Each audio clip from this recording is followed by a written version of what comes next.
Енді бұны майдалап тураймыз. Сәлем достар.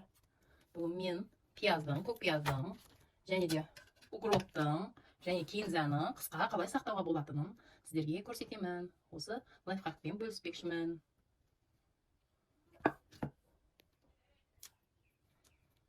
Енді тазалап жуып алған көк пиязды ұсақтап тураймыз.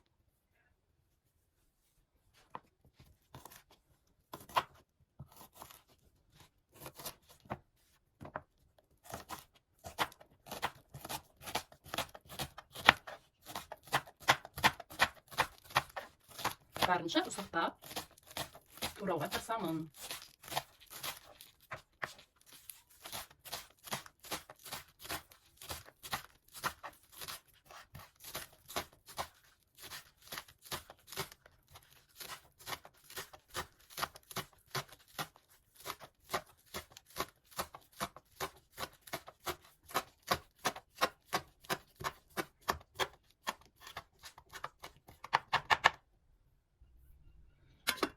Енді бұны ыдысқа саламын.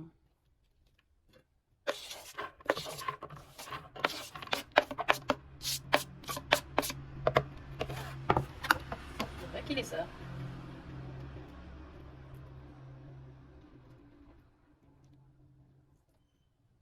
Міне осындай жарамсыз, яғни бас жағын кесіп алып тастаймыз.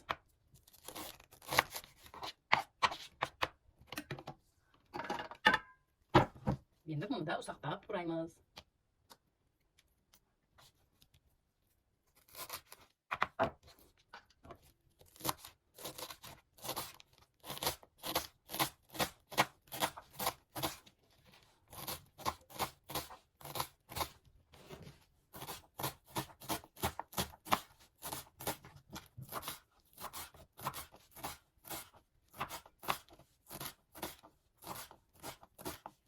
Бұны қазіргі жаз кезінде, жаз мезгілінде бұлар арзан болады және де бұны қысқа сақтауға өте тиімді бағада деп ойлаймын.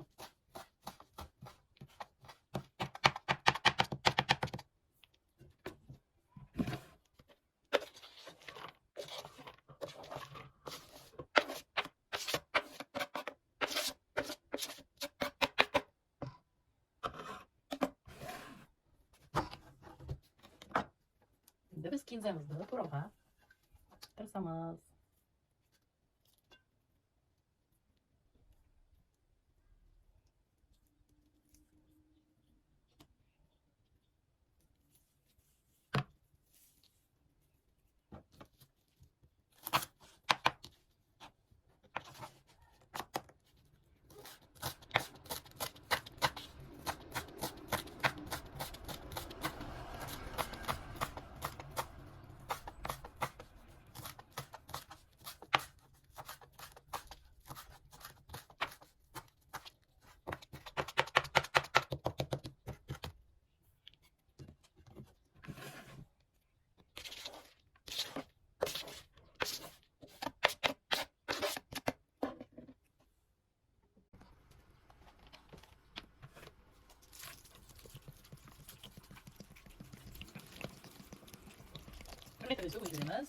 Енді осы табақтағы көктерге су құямыз.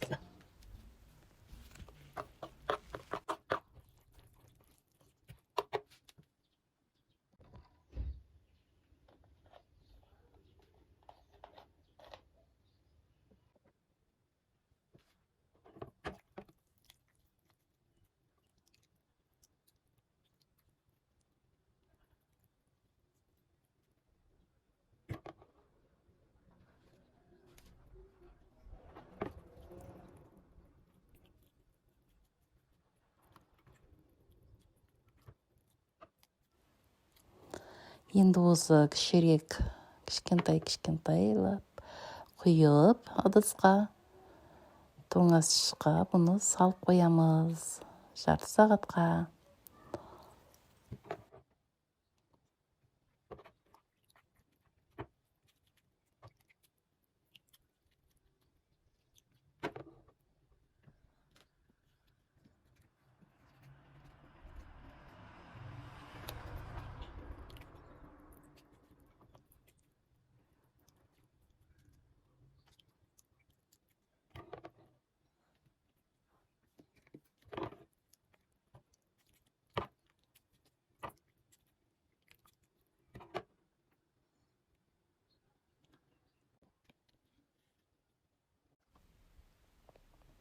Ал енді жақсыларым, міне ыдыстарынан алып, салфан қалтаға салып, міне райханның, яғни базиликті тез сақтауға осылайша болады.